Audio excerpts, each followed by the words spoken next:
আসসালামু আলাইকুম দর্শক, বাজারে গেলে দুইটা কালী বোয়াশ মাছ লইছি। এদিকে মগো গাছের পেঁপে লইছি।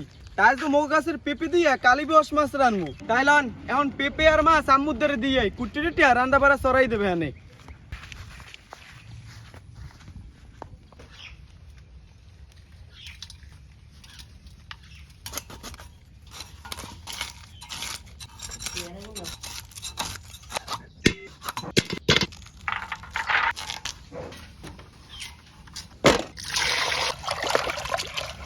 মাছটা তৈলে বাজার লাগিয়া এখন হলুদ আর লবণ দিয়ে মাহাইলমু।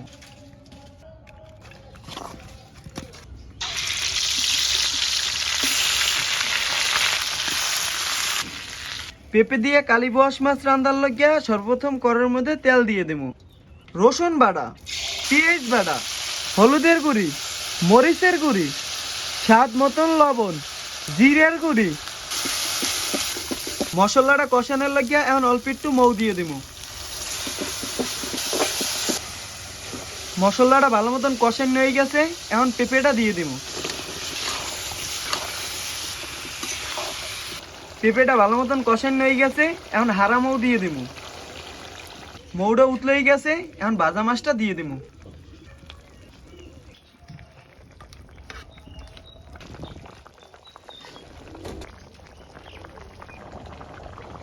পেঁপে দিয়ে কালী বোয়াশ মাছ রান্না হয়ে গেছে, এখন উঠেই হেলামো। দর্শক মুগো পেঁপে দিয়ে কালী বোয়াশ মাছ রান্দা শেষ। এখন তুই চাষাবাতি যে খাইয়ে দেখ মুজে কেমন হইছে। আদিল হ্যাঁ তা তুই বাইরে দেলার নাম লইয়ে আচ্ছা, তা মাথাটা দিব নাকি? না আজকে মাথা খামু না, আজকে একটা মাছ দে বেটা। আচ্ছা তাই লন।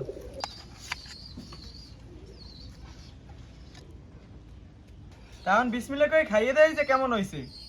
বিসমিল্লাহ। কি ছোট আব্বা, পেঁপে দিয়ে মাছটা আজকে কেমন লাগে? আদিল বেটা আজকে মাছটা জম্মের স্বাদ লাগে। আলু দিয়ে মাছ অবশ্য ভালো লাগে, কিন্তু আজকে পেঁপে দিয়ে বুঝে দ্বিগুণ ভালো লাগতে আছে বেটা। না ছোট আব্বা, হ্যাঁ ঠিকই কইছেন, পেঁপে দিয়ে এত মজা লাগে, হ্যাঁ আজকে না খাইলে বুঝতাম না।